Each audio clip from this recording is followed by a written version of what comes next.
It is a Sunday evening, and yes, that means it's time for another live recording of the Auburn Experience podcast. We've got episode 71 coming your way.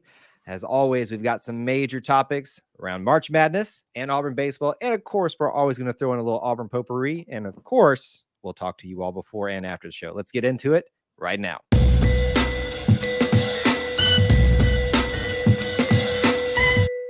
War Eagle Auburn family and a special War Eagle, and welcome to you, our E2C Network family. Thank you so much for being here, whether you are live, whether you're on the replay, however you got here, whenever you got here.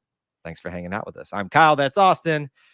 Whether you are happy at this moment from what has already happened, or excited for what may happen in March Madness, or just enjoying March Madness, I just want to wish everybody a happy March Madness because it's the best time of the year.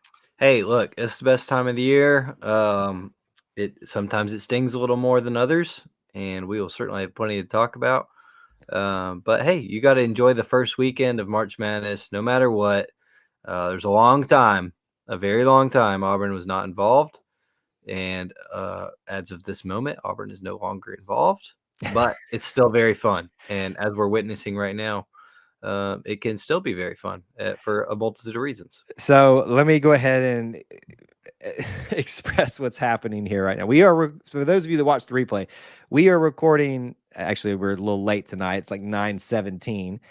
We did have some technical difficulties to start the show, but as you see, me and Austin continue to look down in the corners. We both have a certain basketball game going on with a certain rival, and who Grand Canyon is one of those schools that I'm like, I'm not sure they're real. I'm not sure they like are I know exactly what you mean. School. Like it's no offense to anybody who's ever gotten a degree from like Phoenix or like what's the other one that drives the South New Hampshire, like these giant online schools. Yep. Grand Canyon's a real place for as far as I know. Like the school, I know the Grand Canyon's a real place, but the Grand Canyon University is a real place as far as I know. But it's one of those schools where I'm like, they don't even sound real. What school is it in high school that did the whole story about faking? Like,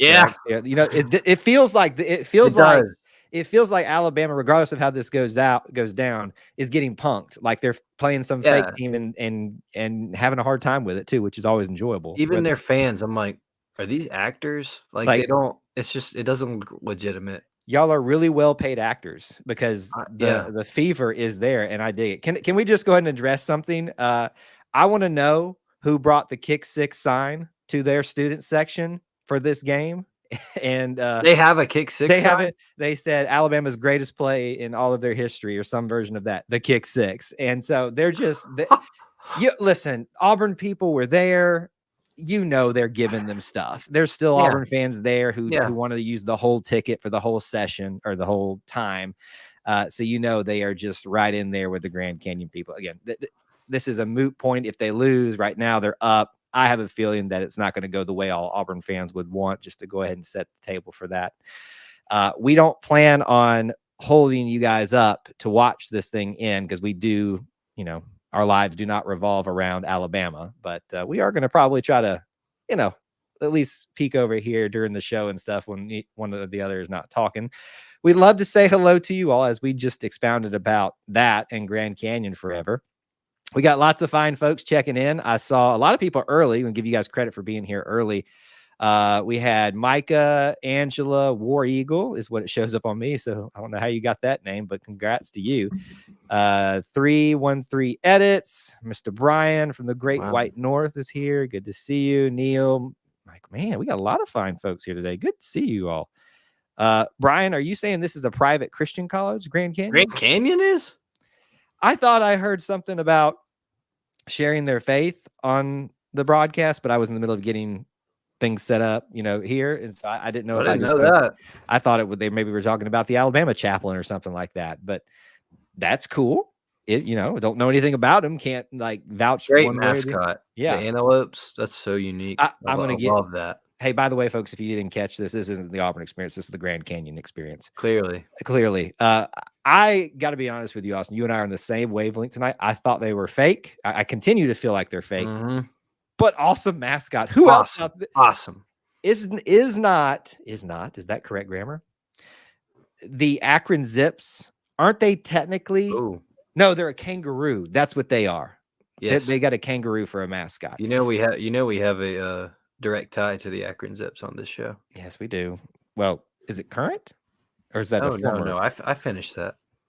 Wait a minute. What do you, oh, That's where my master's is from. I was thinking you were talking about Terry Bowden because didn't he go to the Akron Zips for a Oh little? yeah, no, I mean direct tie. Well, congratulations, by the way. They lost in the first round too. Well, that's just how things go these days. So, yeah, they do have a great mascot too, and the kangaroo is a great little caricature. It's a female kangaroo, a female mascot, female mascot kangaroo. How much more interesting can you get there? It's one word for it. Yes, that is definitely one word for it. All right, so here's how we're gonna do. We're gonna try our best to keep our composures tonight on whatever happens here because we both got it on the screen. We're gonna do the show. Oh my! Obviously, we'll let you, as Austin. Sorry. This is gonna go well tonight. To be fair, I told Kyle pre-show I've checked out. I've hardly watched any basketball since what I'm sure we'll discuss incident, and so he's at fault for roping me back in. I am. I sat here complaining about how he's checked himself out, how he's missing the greatest sporting event ever, and I got him in on it. So I'm sorry, folks. So he'll be a little bit distracted. So we're gonna do our best not to address that during the show. Probably will fail at that. And look, like I said, it's not going to go the way Auburn fans want. Buckle up for it now, right now. Buckle up, as they say. Didn't they steal that from us one year? Yeah, that was Avery Johnson's big thing. Avery Johnson. I want to get out here, since we're just talking about everybody else on the show tonight, the amount of like former Alabama coaches that are like on former teams and broadcasts for the, Anthony Grant over there with, help me. Dayton, which is an upgrade for him, to be honest with you. Like, I'm not just trying to be mean towards Alabama. Dayton. It's that like what's the word? Argument of like basketball school versus like, are you at Alabama where and let's be honest, similar to Auburn. Yeah, no, it's never going to be the same. Well, and that's but Dayton, it is the focus. Yeah, yes, I agree. That is what they do. Would have had a 1 seed in 2020 if we'd had it. Mm-hmm. So definitely an upgrade for him in many regards. And then you've got also Avery. Is that right? Mm-hmm. I had it right? Avery Johnson? Yeah. Who's a broadcaster now. And I actually very much prefer him on a broadcast too, to be honest with you, despite him being stained with the crimson. But here we are watching Nate Oates pitch a fit like a little grown baby and act a fool after his rivals games. But anyway. All right. So here's the drill, folks. We're going to go ahead and get this show started as best we can. While I know you guys are focused on that and we are somewhat focused on that. Here is how the show works. We do a 30-minute-ish show with 10-minute-ish segments. We'll start off with Auburn potpourri, which is just a variety of stuff. We'll then talk about the incidents in March Madness in Auburn basketball. And then we're going to do an Auburn baseball review as well. And kind of catch up with that as well, because that's what's going to take prominence right now. So if Austin's ready, he thinks he can focus. He's ready. He can do it. Do we just need to stay live and finish this? Or I wish we could have it like right here where our Auburn Experience logo is. I think that'd be so cool. Somehow I feel like we'll get in trouble with. We would definitely get in trouble. We're trying not to get our YouTube channel banned and everything else banned right now. I mean, that's a good thing. All right. So with that being said, let's get this show on the road. You ready, sir? I'm ready. In 3, 2, 1.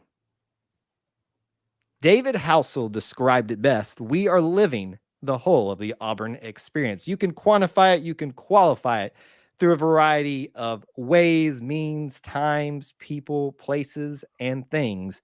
But at its heart and at its core, it is all about Auburn sports. It is all about the Auburn family, and I got that backwards, the Auburn culture and the Auburn family, because it is all about Auburn family. We got to have those members of the family here. I am your host, Kyle Loomis, and alongside me, back in chair number 2 after a 1-week sabbatical, Mr. Austin Scott. Welcome, sir. Thank you, Kyle. War Eagle to you. We tried to make it work best we could last week. I'll be honest, I'm not sad. I'm sad I missed it. I'm not sad of the reasoning I missed it. I had a great time in Nashville with some friends, seeing Auburn get to win another banner, win another ring, and a lot has happened since then. And I'm ready to get into it I'm getting ready to get into all of it with you here over the Yes. next hour. I am super jealous that you got to be there. I thought very much about making the snap decision to get a ticket and get up there, but I was fearful of what happened to you, that I wouldn't make it back in time. Of course, in hindsight, we could have just pulled off a live show from Bridgestone Arena. Not that they Sure would have could have. allowed us to do that, but I mean, sometimes you just don't ask for permission. You ask That's for right. forgiveness, right? 100%. That's how it's supposed to. Maybe we'll have to keep that in mind going forward. Obviously, just real quick right there, since we didn't get to talk with us last week, very briefly, your thoughts on what it was like to be there for the championship. Really awesome. Really awesome. Bought a ticket with some friends, like 2 minutes left in the Mississippi State game when it looked like things were going to be working out where Auburn would be playing on Sunday.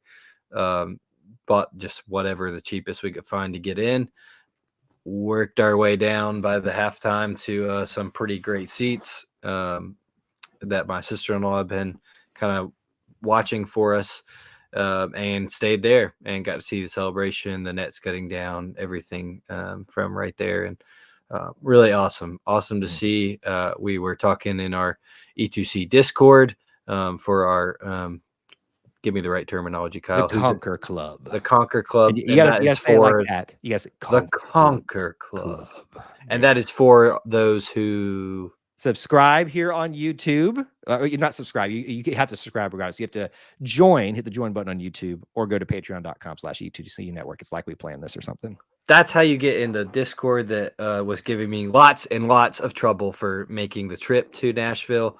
But the curse was broken. I saw a victory, and I saw Auburn win the SEC tournament. So that was really awesome. I really enjoyed it. Something I'm definitely glad I did. But, man, it was a long day and kept me getting back pretty late with the family, and was not able to make it. So thank you to AJ Richardson for popping in last minute last week and talking all things with Kyle on Selection Sunday. But really, hey, I missed it. Loved seeing Auburn win a championship.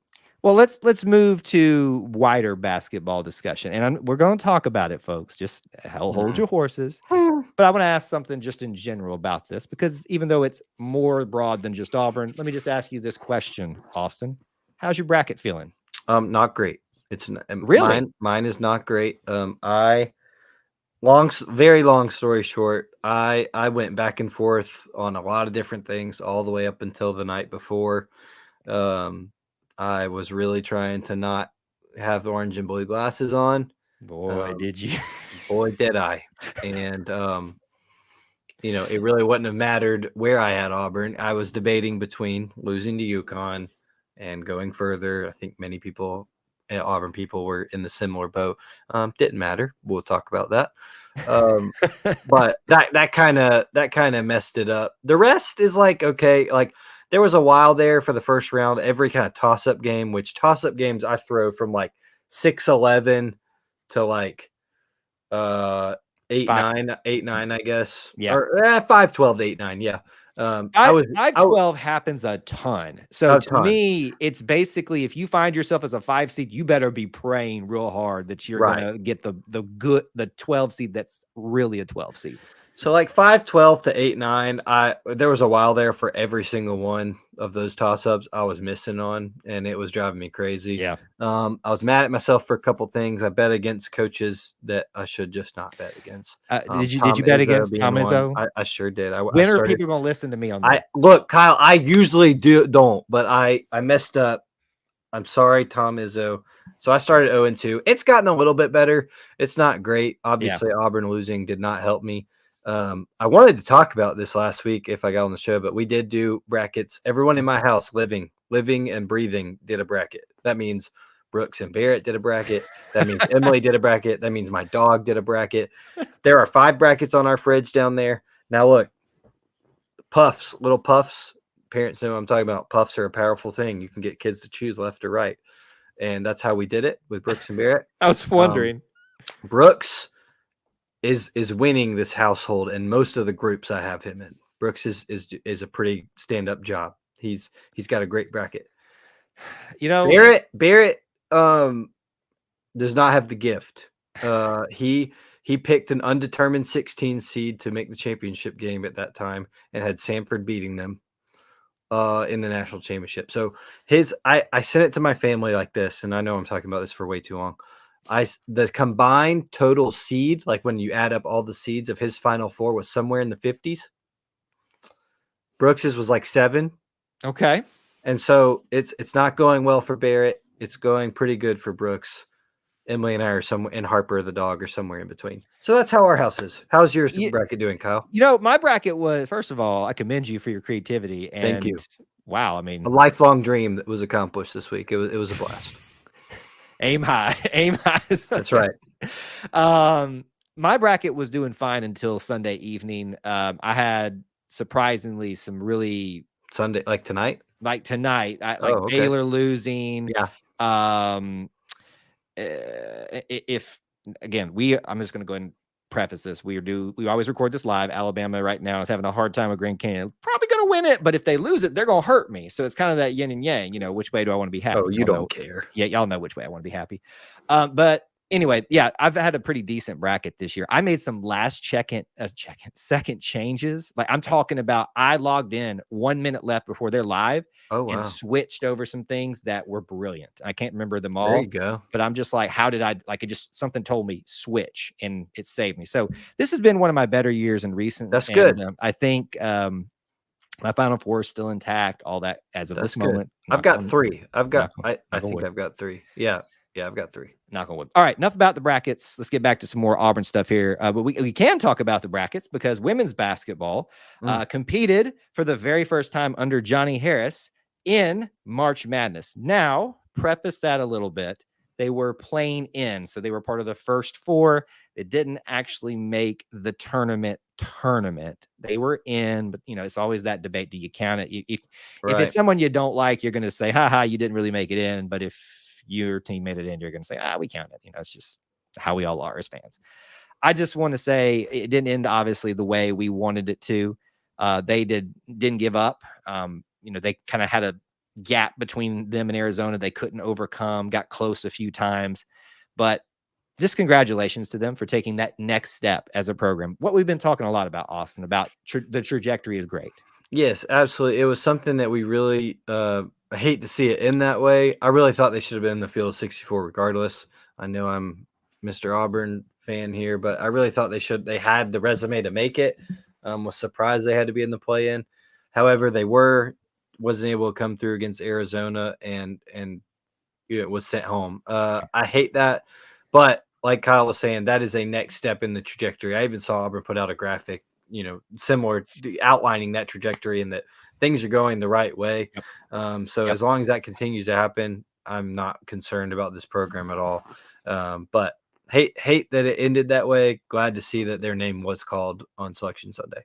The great thing is, if you look at it, they're not taking these extraordinary leaps and bounds that are going to be hard to match the next year. And look, there's something to be said for great quick turnarounds, right? That's awesome. We've seen that in other sports. But to me, I kind of like this progression, getting there slowly and taking those next steps every time. And so now we know where the floor is, making the tournament, even as a first 4 next year. That should be an expectation, I think. Obviously things change. Every year is different, but either way, congratulations to them. I was very excited to watch the trajectory of this program and watch this season too.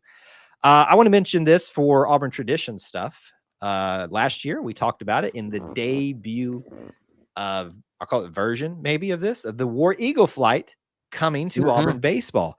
It was a huge success. You can go watch the video, the first one, on our YouTube channel and on our social media channels if you haven't seen the very first one, courtesy of our friend Clint Richardson of the show. That was at the LSU game, right? I think I was there for that. I don't know if it was the first one. I know I've seen one, but I don't.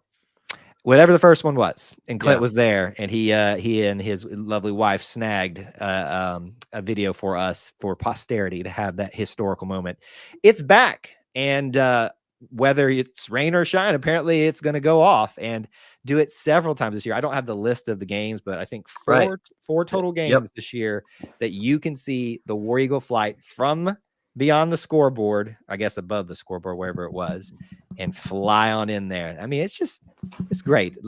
Austin, he's watching things live. It's all right. No, I told you. he Let's threw talk it about away. the Eagles. Talk about the Eagles. I love it. I'm pretty sure the one I was there for last week or last year was the first one, and it just happened to be, long story, don't need to go into it, that we were there for it. And so I'm glad that they've kind of, I like that they have put certain days it's going to happen this year. That's going to drive people to it. Great marketing. Rhett Hobart, here's our weekly shout out to him on our show. Every show, basically. Love that they've decided to do that. It looked like it was a blast this year. I saw a picture of, and I think it was Adam Sparks got it. I love that he got a picture of it kind of coming past the Auburn dugout, because that's not something that we really think about, especially with football. The team is not out there to see it. Yeah. But the Auburn dugout, it went by the Auburn dugout, and the guys were freaking out, excited to see it. You know, they were all had their hands up, giving a war eagle like the rest of us. So I thought that was really cool that this is a scenario where both the opposing team and Auburn's team gets to watch the eagle flight. I love that. You know what would be cool? It's not possible. And I can tell you, as someone who has made part of his working career working with birds and has volunteered at the Raptor Center, it would never work. So please, when I tell you this, don't get your hopes and dreams up and try to ask for this. But what would be amazing in a perfect world is the team comes running out of the tunnel, whoever, and the eagle comes swooping in right over the top of them as they come running out of the tunnel. I mean, how amazing. Like, imagine that, Austin. Like, I'm going to say that's going to be, we need to make that happen for the new college football video game. Now that's possible. Now, if agree. they put that in there, not realistic, and I'm not going to fault them for it though, because I will just like rewind every time. I'll just start the game over every time I try to play it, just to watch that 1,000 times, the thing swooping in every single time. And the great thing is Spirit's not flying anymore. So actually, we'll actually have eagles that do. I'm kidding. I love Spirit too. He's a little bit of a ding dong sometimes. Anyway, so it's great to have that back. And for baseball, hit that press box one too many times. He flew out one too many times. He came back in every single time, I think. He's got a little bit of free range bird in him. He's a special bird. That's what we'll say. We love him. He's special. And I will tell you this as a former, well, I always will be a bird person. Bald eagles are special birds too, and I'm gonna leave it right there. I'm a little scared. I'm scared of birds. Did you know that? I'm not shocked. You and many others have a very irrational fear of birds. We'll talk about it another time. Found that out at Disney World to tie it all into this life. Go ahead. Tie it all into there. We'll definitely have to talk about that off camera and off audio, so I can let you know how ridiculous you're being for a fear of birds. Oh, anyway. I recognize it, but it's spooky. It can be. You just got to know that you're bigger and stronger, and they're God's creation too. Look, since we're here now, if you run on a cassowary, I'm sorry, then you need to you're dead. Like that's run on a what now? A cassowary, like it's a dinosaur basically. Well, yeah. I'm not going anywhere near anything that looks like kind of like a dinosaur. Yeah. Anyway, this is not Bird Hour. This is the Auburn Experience. We've covered a lot. And that's going to do it for Auburn Potpourri. Let's jump into our main topics tonight that we have coming up for you. Of course, we're going to talk about it. March Madness in Auburn. And then we'll catch up with Auburn Baseball. Main topic number 1 tonight for you. We are going to be discussing March Madness, as we should, because it is the most wonderful time of the year. But as much as March Madness giveth, as I stutter and have a lisp apparently, it taketh away. And whether you are on the good side of the taking or the bad side of the taking, you can't separate yourself. Either you want to be a part of the madness or you don't, or you're not going to be a part of it. I will always take being a part of the madness, even if we are at the hands of the madness. What are we talking about? Auburn versus Yale in round 1, 4 versus 13. Not an uncommon upset, but not the most common. And the Auburn Tigers lost. And a lot to discuss around that. I don't think it should be as shocking as a lot of people are making it. But when you talk about circumstances around the game, it maybe it stings a little bit more. So Auburn's out of March Madness. Most of you who are watching this and hearing this already know this already. This is more of a reactionary commentary on that. So here's what I'd like to do, Austin, because I know you've got a lot of feelings about this too. What I would like us to do, there's a certain part of this discussion that I feel like we need to talk about, considering certain colors on the floor, white and black stripes. You see where I'm going? I do. Let's leave that to the last part of the show, or let's talk about other things first. Okay. And what happened with Auburn other than that aspect of it? Because I want to be fair. One of the biggest things out there is I don't want us to be accused of not taking a full overarching approach to this. What did Auburn do wrong to allow themselves to be in the position to be upset?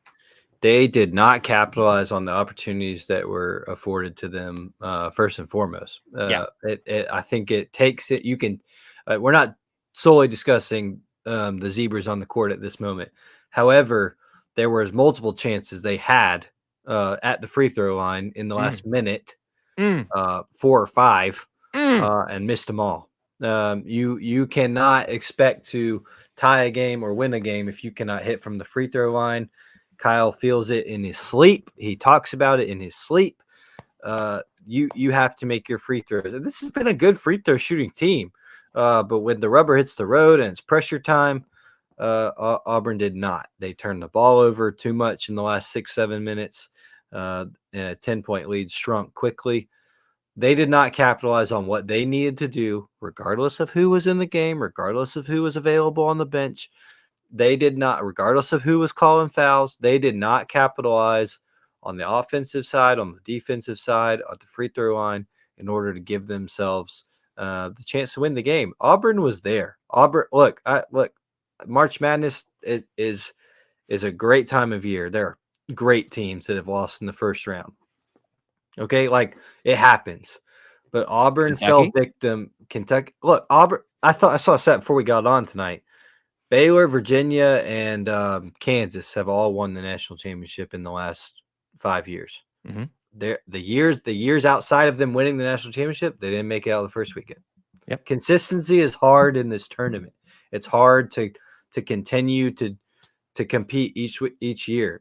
But Auburn had the chances, they didn't capitalize. Look, and I don't want to not give props to Yale. Thank you. That's where I was going to go next. They have an incredible coach.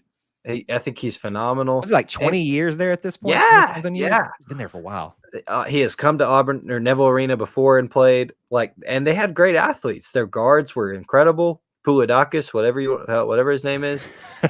We're all going to be learning from him on New York Stock Exchange one day. Wow. They're all incredible athletes. And I know we all love to say they're a bunch of nerds. Well, they're also very smart.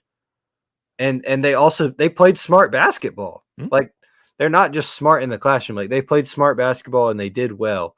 Yep. And Auburn did not play smart and did not respond well. So all in all, I think Yale played a great game. Their guards played great, but Auburn did not capitalize when they were given the opportunities to. On the vein of giving them credit too, what I want to reference something. I don't know what commentator to give the credit to, but it's on the CBS broadcast and not a prominent one that I would know. Obviously, we know Charles and several others on there, but he said after the game, talking about what they just witnessed, and he said, Yale and a lot of the Ivy League schools, they don't get a lot of opportunities to be seen and have the chance to see what they can truly do against the upper echelon talent. And this commentator, who's not an Auburn person, used Kentucky and Auburn in the same sentence in describing these type of situations. So I just want people to reference and remember that when you're mad about these things, when you're trying to use this against Auburn, nobody else in that conversation, Auburn and Kentucky were.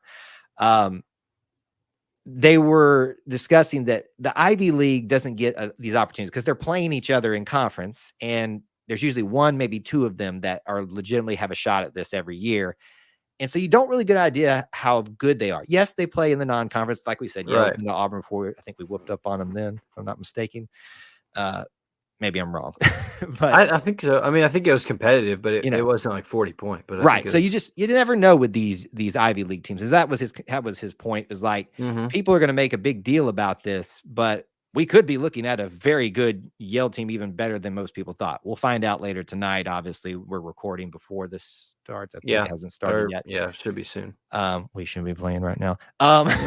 There it is. So there it is. That what Auburn could have done better, and what Yale did to maximize opportunities, giving credit and also taking the responsibility.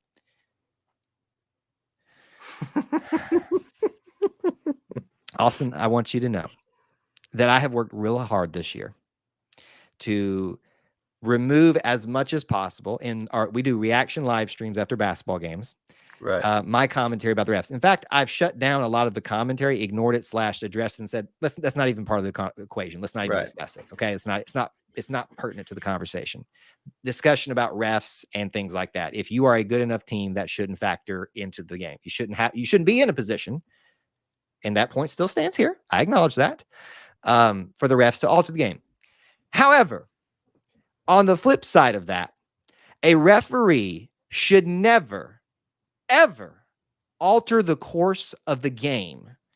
And I will tell you 100%, I know some of you that are Bama fans that are going to see this and rival fans, you're just going to say, here I go again. I've already seen the comments on the live stream and stuff. Trust me, I see them. He 100% altered the course of the game. And that's okay to say. And that's not making excuses. We give credit where credit is due. A referee is meant there to keep the game on track, to keep things in check, but not alter the course of the game. When you give a flagrant one call, which there have been a lot in this tournament, I'm kind of tired of it, to be honest with you. I just want to play ball. Too many looking at shots to the head. Hey, folks, referees, shots to the head happen incidentally all the time. We don't have to look at every single one of them. When you get a flagrant, it should be what happened with Chad. I know I'm talking a lot, Austin. I'm gonna give you your say, but I'm a little hot about this. He's in the blowback zone right now. Chad Baker-Mazara, here's the full context. Coming down the court before the incident, I believe he got hit in the chest or head, neck. An intentional swing at him. We've all seen the footage now. The Yale guy did not get caught. Was Chad probably John beforehand? Yes, I am 99% sure that probably was going on. It happens with everybody, not just Chad. In retaliation, Chad decided that going down the court the opposite way, he was going to take a similar swing and hit him in the chest. Was it not? Hit him in the chest. And I'm going to tell you this. That was a flagrant.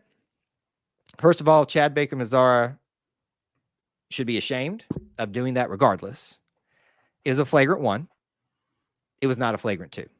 A flagrant two is for when someone is in immediate danger. What you did could have caused true physical harm. Like somebody going up for a basket, they're out of control of their body, and you shove them in the air. That's why you see that thrown up on the screen. I'm throwing up the X, and they like emphatically do that. That means you're gone, usually. That is not an F2. And 3 minutes into the game, Chad Baker-Mazara has developed a reputation for himself. I grant you that. And I hope that this is a growing point for him. But that was not an F2. And then beyond that, it's not just that incident. There were some very clear discrepancies in how the game was being called going forward. So that is my stance. Like it or not, the referees altered the course of the game. And also, Auburn failed to capitalize even though they were still in the game.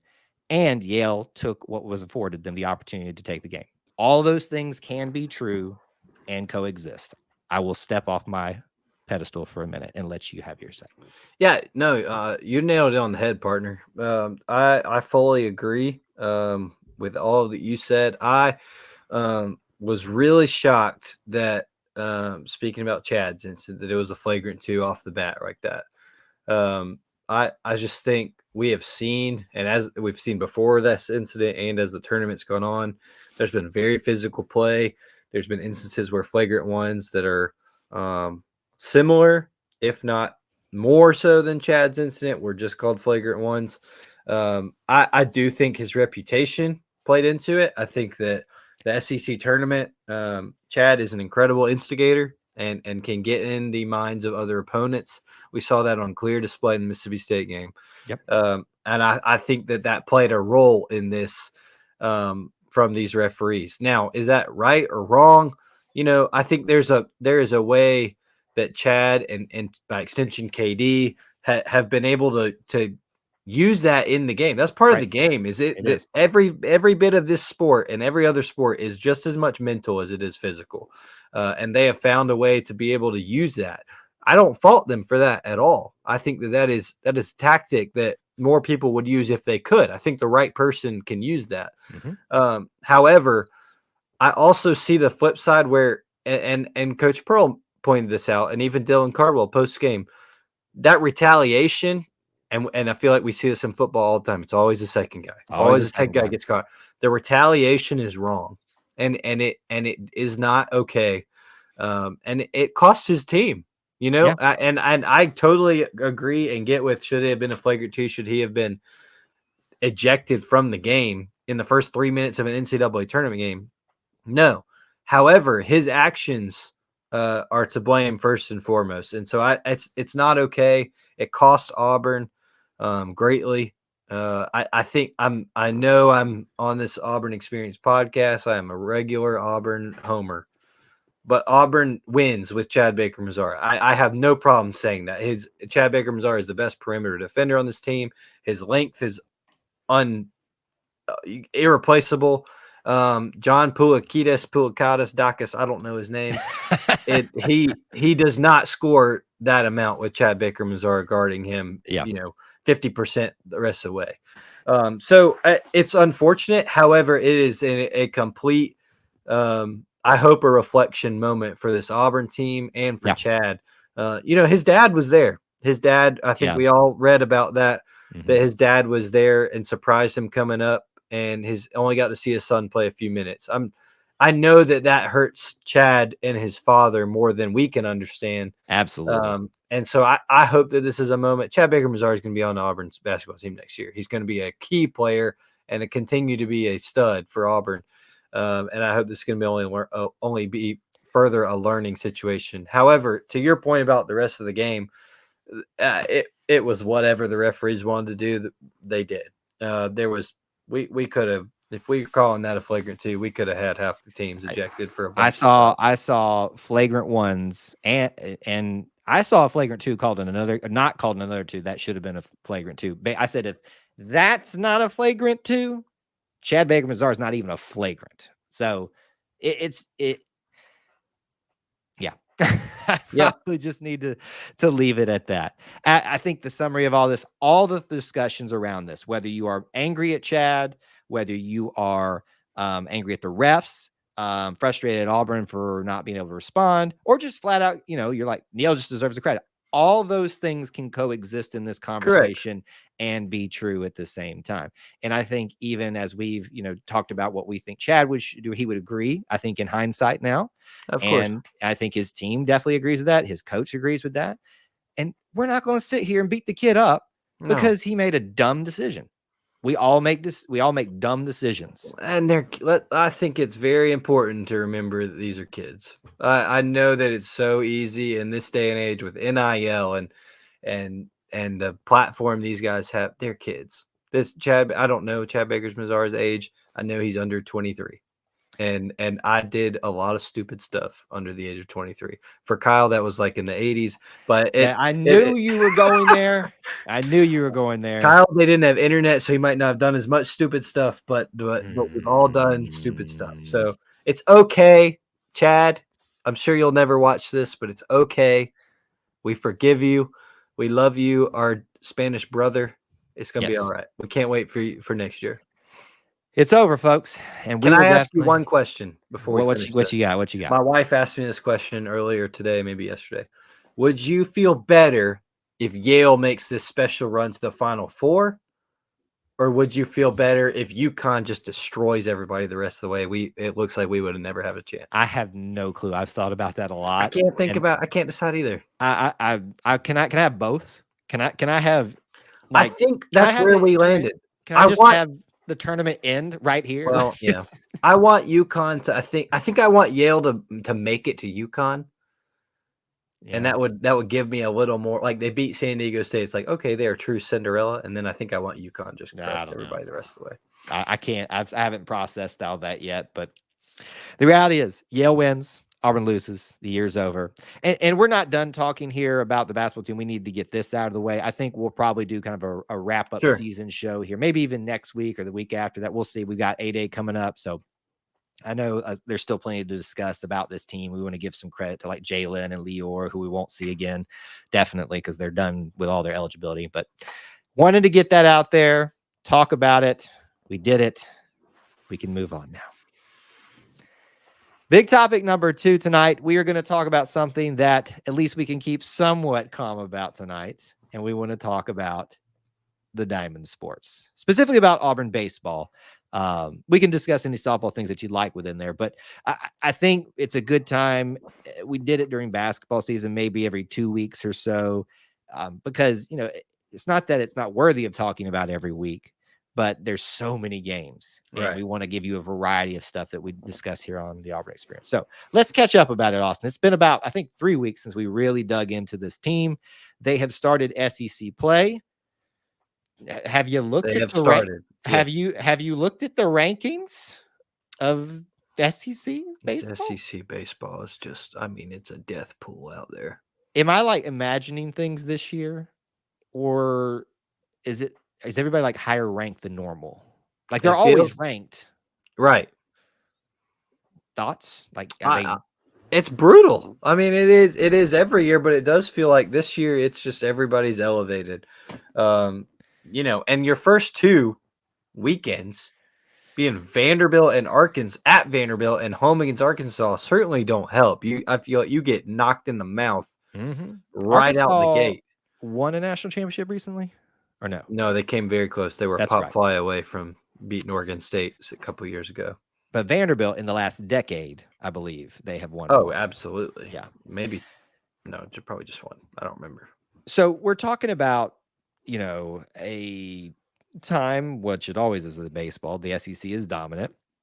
We're talking about a baseball team that has, in Auburn, that has had a very successful, I would say, non-conference, losing 3 games, I think, coming into SEC play. They lost the one at the Jacksonville College Baseball Classic to Virginia, who was like number 10 at the time, but they had a good showing. Double dribbled. Hey, by the way, wasn't it awesome to see them get just murdered in the first 4? That's what you get. That's right. What you get. You shouldn't even been in this tournament course. 35 points a game. Baseball. We're on baseball. Auburn also lost to UConn in baseball. We're on a flat line here. Everything's full circle. Okay, I'm almost vomited in my mouth right now, just with how everything's correlated. And then we lost one to Austin P, who, by the way, I don't know that you and I got to talk about this one. I was really impressed with Austin P. Yeah.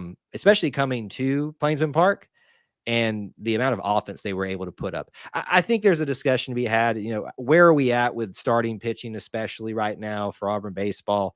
But I got to give credit where credit's due. Austin P really shot me. So I thought very successful non-conference, 3 losses.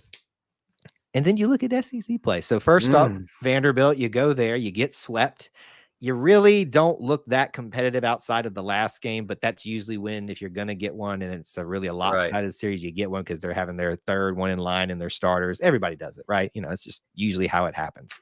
Not take anything away because we have great day 3 starters. Everybody does. But then you get Arkansas coming back. And it's kind of, to me, I'm not trying to make lemons out of lemonade. I guess I am here. Or just find moral victories. But I was more so impressed with the way we, performed at home against number 1 Arkansas and how competitive we were. If you just look at how the games went, lost 1-0 in game 1, 5-6 in game 2, and 8-6, and end up winning game 3. So you take one from the number 1 team in the land. Yeah, I wish we had gotten more from Vanderbilt and maybe one more out of the 2 of these series, but I don't know. Am I just trying to find? Am I trying to be a, what do they call it? Pollyanna or sunshine pumper? Sunshine pumper. Am I trying to be a sunshine pumper right now? Which you love to be a sunshine pumper. Which, by the way, again, how Not, some of y'all think that's an insult just that's right. blows my mind. But anyway, go ahead. Well, I mean, I think anytime you play those two, not absolutely ideally not back to back, but you know what you're getting. You know, those are ones that are circled when the schedule comes out. It's gonna be, oh, we better have our stuff together this week on these weekends. At Vanderbilt is always going to be hard. Even though it's Auburn North up there, the Nashville contingent is going to show up.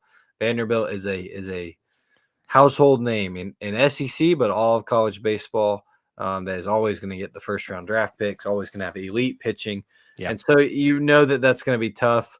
I did not have a bunch of high hopes for that series. I was glad to see that third game was competitive. And then, you know, I'll be honest, I had a little higher hopes. I get that they're number one in the land, but at Plainsman Park, I had hoped that Auburn could take 2 out of 3. However, it didn't work out that way. I'm looking at the scores once more. The 5, I think that's the one. One run losses in both the first 2 hurt, mainly because you see Auburn has the chance. I mean, you're a couple happy balls and swings away from sweeping, but winning the series against Arkansas. And so it's unfortunate. However, that doesn't I don't feel as demoralized after Arkansas as I do Vanderbilt. I know you've won 2 out of your last 8 or 2 out of your last 7. Yeah. All that said, I think this team is still okay. We talked about in another way, basketball. You had a rough start to the SEC play, and then it kind of eased up in the stretch, and you were able to pile up some wins, and the numbers look good. I think we're going to see something similar with that. Now, Auburn or SEC baseball, the rest of the way, it never gets easier, but you're able to kind of find some more common ground with Texas A&M, Tennessee, and Kentucky coming up. Tennessee being at home, those are none of those are gimmies, and none of those are going to be, where you feel like you have the easy way out. But there's light. Instead of the Vanderbilt and Arkansas games, I think so. We'll see. Auburn's pitching has to be better. I think that's just the end all be all. We love a lot of those guys, and a lot of those guys have shown that they have the stuff to do that. They just got to step up. Yeah, the hitting's definitely been there. Cooper Correct. McMurray is having On quite fire. the time, and this is on a team with Ike Irish. And names like Derek Fabian, who's kind of come out of not nowhere. He's a transfer in, and he's really impressed with his bat at times this year too. And names like Big Bat Bobby or Bobby Barrels, whichever side of that argument you're on. The bats are definitely there for the most part. Now there are some times, like in a 0-1 loss against Arkansas, the bats weren't there, and so you can't really. The pitchers did all they could. They held a powerful number 1 Arkansas team to 1 run. What more do you need? They're like, come on, hey, and yeah. So offense is definitely the strong point of this. We've had some ups and downs with Joseph. He wasn't hurt, but needed to go work something out and come back in. Have you gotten a sense of like, does he look better? I mean, if you look at stats, sometimes it doesn't tell the whole story. I mean, what do you think? I wonder, and I'm not a doctor. I'm not a sports psychologist. I'm not. I'm a lowly person that hangs out with Kyle every Sunday night. But I just say about me. No comment. I think that I wonder if there's something mental with Joseph at this point, that he's been up and down, been able to pitch, been able to work out, not been able to pitch, not been able to work out, shut down for a while, back up and running. Now something doesn't feel right. It just seems like it's a roller coaster. And I hope it's not something that he can't get out of the funk for. Yeah. But Auburn needs him, and I trust Butch Thompson. We have said that multiple times on the show. I trust Butch Thompson, especially in the pitching area.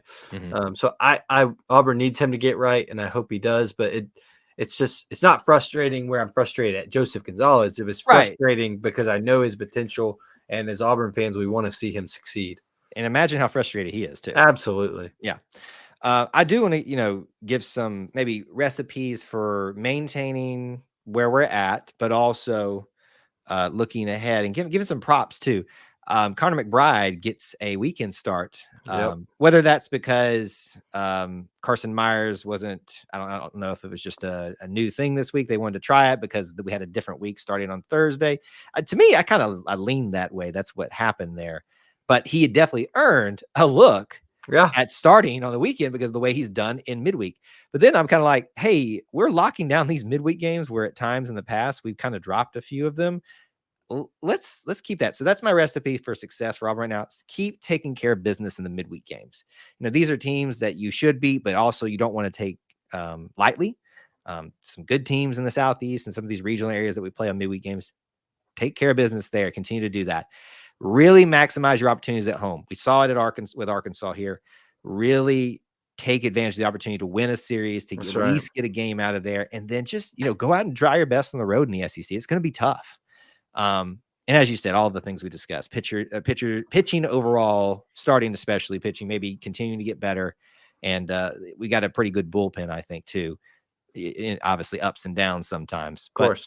But I feel like that's a good summary. I agree. Where we're at in baseball right now. And in a couple weeks, Tennessee is here for A-Day. That's one I think Auburn needs to push hard to get 2 out of 3. Now, that's not something where I'm like, well, if they think about it and they put their minds to it, they can do it. But that's one where there's going to be massive crowds. Tensions are going to be high with Tennessee. They always are. That is one I think Auburn needs to show out for and can spark some big time momentum, similar to the LSU series last year, where it was like, okay, this team, they found their own confidence. They see that people believe in them. They can get a run going. In 2 weeks, that is a big series coming to Plainsman Park that I think Auburn needs to capitalize on. So we'll see. Yeah, definitely. Every weekend's important. Always. But I think that's a wise word from you, is really put some emphasis on the weekend. This is our opportunity to turn the corner, in a sense, in conference play especially. So we will watch eagerly, and we will definitely be talking about them more in the coming episodes of the Auburn Experience. That's going to do it for episode 71. We've covered a lot, expressed a lot, dealt with a lot in episode 71. We appreciate you being here for it. If you want to keep up with me, do so on X at Kyle Loomis 24. Where can they find you? At Austin G. Scott. This upcoming week, you will see plenty from me. The twins are turning 1 year old. Oh, isn't that just Can you believe it? It's sweet, precious, and mild. It's just like the other day we were announcing on the E2C social media. Unbelievable. So they'll turn 1. We'll have a first fiesta for them next week. I'm sure there'll be plenty of pictures out there. But Austin G. Scott, where you can find me. Thanks for sharing that special moment with us, too, and letting us celebrate that with you. Thank you all for being here, hanging out with us, and being part of our little family within Auburn Family. Till we talk to you again. War Eagle. War Eagle. All right, folks, that is the show. We'll stick around for a few minutes here. Obviously, it didn't go the way we wanted it to go. The thing that was happening in the background. Of course. Micah, our resident Bama viewer, I know he's happy right now, but I know that Micah, the second golden rule, in my opinion, is to keep surrounding yourself with people who make you better. You being here is good for that. So I'm glad to have you here. I hope you'll keep coming back. There you go. Final thoughts for you, sir? War Eagle. Kyle, I'll discuss with you tomorrow, but I gotta talk to you about some top secret stuff. Good stuff? Yeah, it's good. Okay, all right. Hopefully. Good. Yeah, it is good. It's good. Okay. All right. And I gotta figure out when to get you your special souvenir. A-Day. Oh yeah, A-Day. That's 2 weeks. Wait, I'll be out of town on A-Day.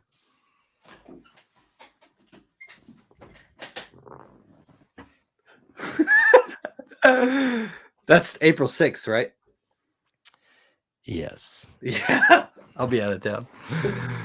I'll be back. I'll be there Friday and Sunday though. But I'll be there Friday and Sunday. So we'll talk. I'm live show maybe. I'm maybe we'll talk about it. Heyday Market. I'm just kidding. we ain't got that kind of cash. Yeah, about that. It's one of those things you heard the rest of you go, no, I'm good. Anybody want to sponsor Kyle and Austin? We'll go real studio. There you go. Austin, it's always good to talk to you though, buddy. What you got? Sorry. Wednesday, Brian. I see kids comment. Wednesday, March 27th is their birthday. And then we'll have a fiesta on Saturday. First fiesta. I almost started singing Cinco de Mayo, but it's not Cinco de Mayo. So you kept saying Fiesta. I was like, wait, it's April. It's March, but that's okay. I've been watching too much March Madness. All right. Austin, good to hear from you again, buddy. War Eagle, everybody. War Eagle. All right, folks, stick around for a little bit. I can hang out with you for a few minutes here. I do want to get back to the final few minutes of the March Madness. Again, if you're watching this on the replay, I know that's not as pertinent to you, but it looks like Alabama won by, I haven't seen the final score yet. Here it is. By 9 points. You know, the way it seemed like it was going, that's pretty obvious there. So congratulations to Bama. You struggle win. You know, and it looks like the last game. Oh, Yale has not started yet. Wow. That's tough. So we could have done the show tonight. One of my fears, let me just tell you guys this, and then I want to take some of y'all's comments and questions. One of my fears was, would we be able to do the show tonight if Auburn had been playing? And looks like by the clock, we would have been able to play tonight. That's if things had continued in their time frame like they did today. They always set the times, but they always end up being a little bit later during March Madness just because the games go.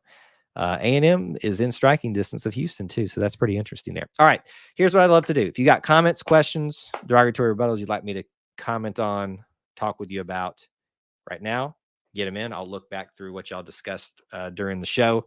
But if there's something important that you want me to address, put it in right now. Let me remind you of what's coming up. We're about to move into our regular, like foreseeable future. This is going to be it schedule. We will always do Sunday nights like this at 9, barring unforeseen circumstances or opportunities. Wednesday nights. Speaking of this Wednesday night, we have the Auburn Family live stream call-in show. Hope you guys can join us for that. It's always my favorite time of the week. And then on Tuesday nights, especially this Tuesday night, we are going to be doing the weekly roundup, live recording and reaction show. It's a dual show of Auburn Baseball. We've got to talk about Arkansas, as we just did. We got to talk about the Gamecocks, which will be playing on Tuesday, and looking ahead to Texas A&M. So all that's on the table for this Tuesday. So just because basketball reaction shows, which I'm super sad about being done, are over, I'm planning some basketball content to kind of wrap up the year for you guys. I'm hoping my schedule won't get crazy here over the next, so I can kind of concentrate on that.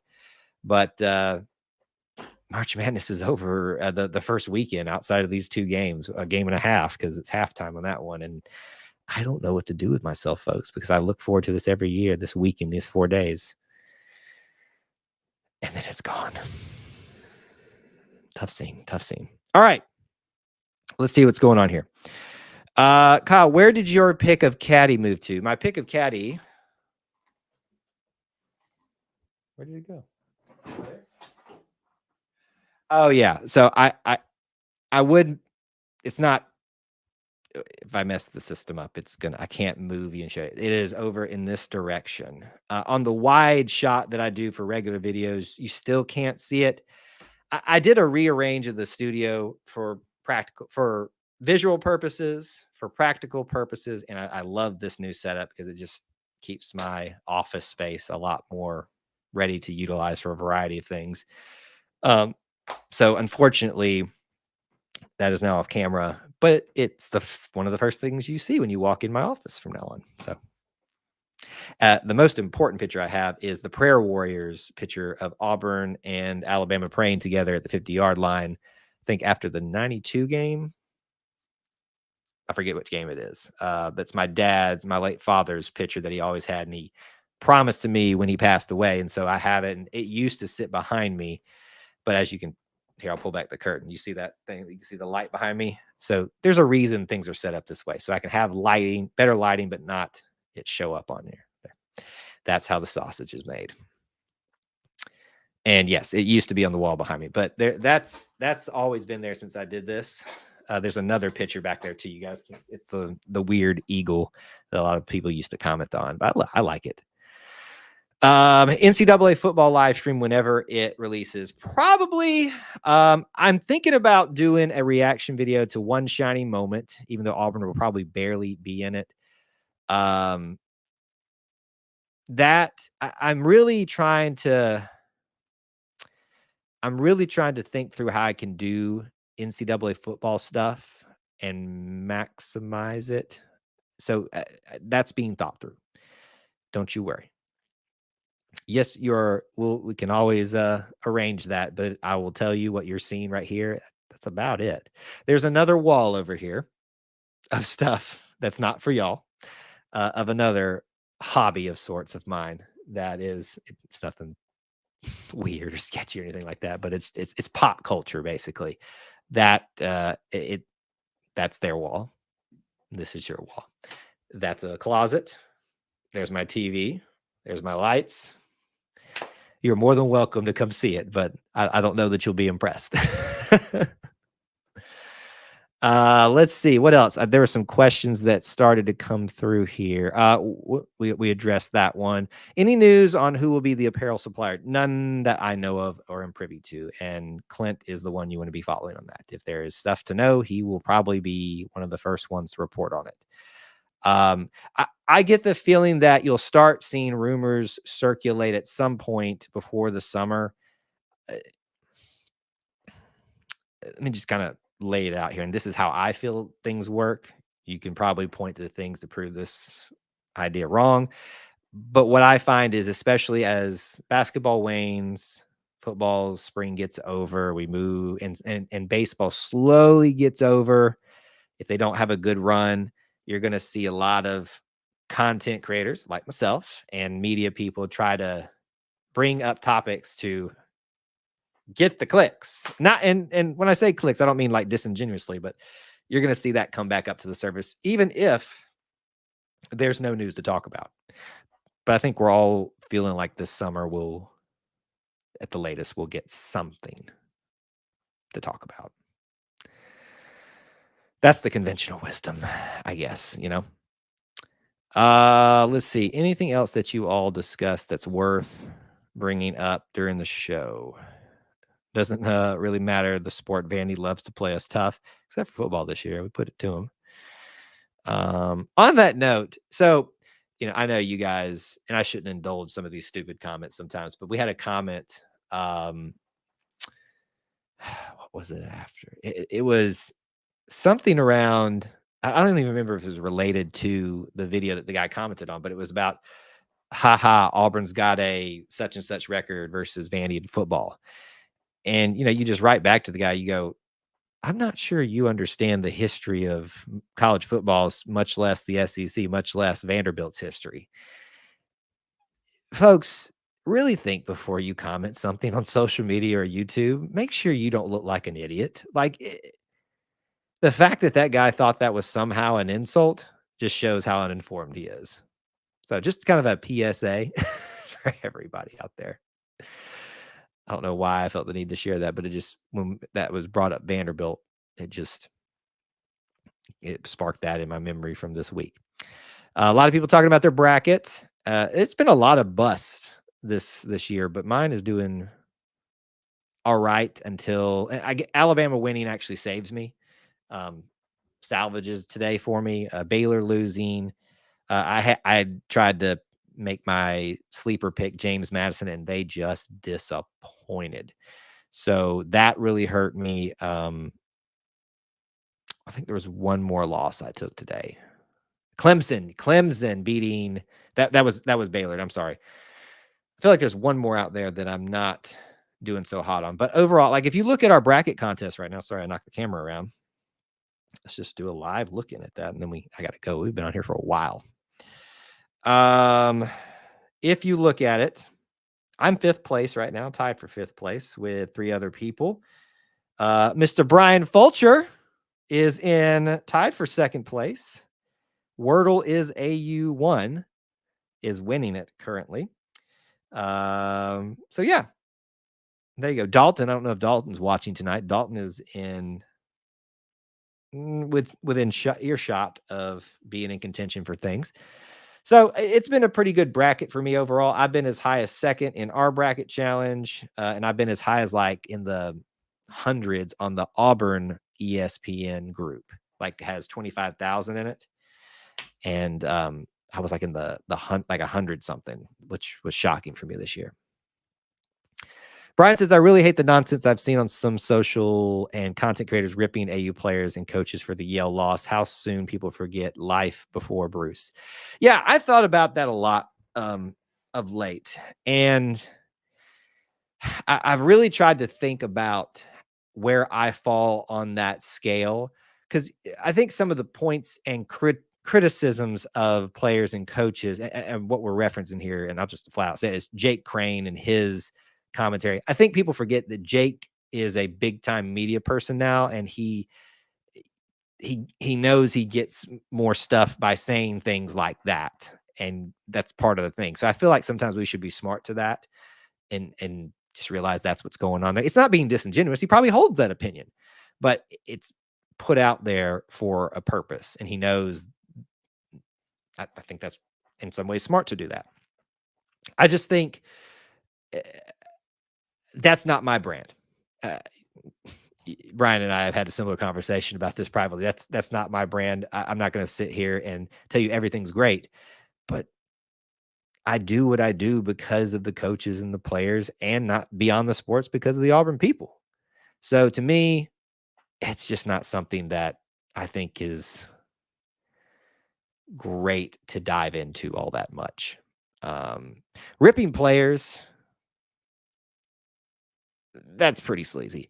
Ripping coaches, that's kind of understood with the territory, but that gets excessive sometimes. Yeah, I don't know.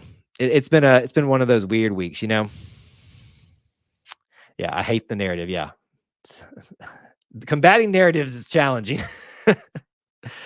Upsets happen to any team. They absolutely do. They absolutely do. And when you look at the context of what occurred within this upset, there's a lot more to break down than just Auburn dropped the ball. I think if you saw a reaction stream, I really took on someone that was trying to, I forget who it was. If you're here tonight, obviously we can talk about it some more another time, but that Auburn choked. And I don't think that Auburn choked is fair. I think they squandered opportunities they still had and created for themselves. But choke to me implies that you had nothing fighting against you and you just fell on your face. Oh, they had stuff fighting against them. And it wasn't just the team. And we've talked about it, so I won't go into it all again. People seem to have forgotten that we had a 15-year drought in March Madness before Bruce brought us back, including a 7-year streak where we didn't have a winning record. Oh, that's true. That is true. Everyone is entitled to their opinions. People forget it's okay to have differences. And let me take a step further, Angela. This is something, even outside of what I do and stuff here, I'm just learning, like, just in personal relationships and stuff. And I'm probably guilty of this too. It's okay for someone to have an opinion about your opinion. And I'm not at you, Angela, not at you, but just taking what you said and running with it. That's lost too on this. Everybody thinks they get to share their opinion, and how dare you have anything back to say at it, especially if you've got facts to prove their opinion wrong. Because guess what? Your opinion can be wrong. My opinion can be wrong. My opinion's been wrong a lot of times on here. And you guys can probably point to 1,000 times it's been there. But I agree with what you said. Everyone is entitled to their opinions. People forget it's okay to have differences, especially when someone shares a difference about the opinion you just shared. I think that's the big thing there. I ripped Harsin hard. Bruce isn't Harsin. Oh, no, far cry from that. Far cry from that.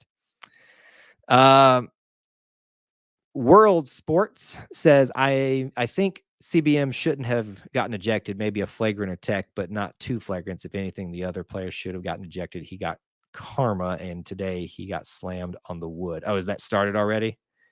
Well, I don't believe in karma, but I do, you reap what you sow is what I believe. And I know we're splitting hairs at that point. But anyway, yeah, I agree with you. We talked about it during the show that two flagrants or a double flagrant right away 3 minutes in the game. That's hey, it's egregious misuse of power. I used it. I finally worked it back into the show. All right. Final comments, questions. I can hit them rapid fire, get them in now. If you haven't, hit them all. Drop them in. Reminders, smash the like button if you haven't. Follow us on social media everywhere if you're not. If you're considering helping support us here at E2C Network, you can do so by hitting the join button here on YouTube, become part of the Conquer Club, or the traditional way by going through patreon.com/E2C Network. $1 a month gets you in the door to some perks like being in part of our Discord, and helps keep the lights on here, literally, as you've seen them go out before, here on Brian's getting me all messed up here at E2C Network. So thank y'all for those that choose to do that, but it is not a requirement. So we appreciate that, those that are able to do that. Intellectually honest take. Well, thank you, because there was a lot of intellectual dishonesty the last couple of days. Definitely some very good questions that I don't have time to unpack fully here. I thought about that a lot, about Janai coming back, who's coming back. It really depends on, I think, if this team really like playing together and likes the two guys that are definitely coming in, Ja'Kai Howard and Tahad Pettiford, they have the chance to do something really special together, because you are losing Jalen. You are losing some other pieces more than likely. I would expect somebody's going to leave in the transfer portal. But I think if I'm Bruce, my selling point is, you see what you guys accomplished this year. Let's get some of these things that kept us from taking the step we all knew that we were capable of, and do it again. That's what you sell. And you've got your NIL money. That's what you sell. And it depends on what's appealing. I'm just going to go and prepare myself that Janai is going to leave. Somebody else is going to leave that was a starter this year that feels, maybe, I think you know where I'm going with this, Tahad maybe takes some of their time. Ja'Kai may take some of their time too. I don't know that for a fact, but that's kind of how I feel right now. I'm just going to prepare myself that Janai is leaving and somebody else is going to be leaving too. So it'll be a little bit different, but not completely. Boy, oh boy, do I wish so. I wish. What happened to Janai? I don't know. I don't know what happened to him. I didn't get a really good look or explanation, and I haven't really dug into it because I just wanted to be done with that day with Auburn stuff altogether. But yeah, so hopefully he's okay. That's all I'll say. Let's see. Got to get out of our feelings. I agree to that to a sense. Yeah. If it weren't for Bruce, we probably would never recover from Tony Barbie. And that's saying something right there. That is. All right. I got to go, folks. Thank y'all so much for being here. Great crowd tonight. Thank y'all for showing up and showing out, being part of our little family within the Auburn family. Till I talk to you again. Thanks for joining us. And of course, War Eagle.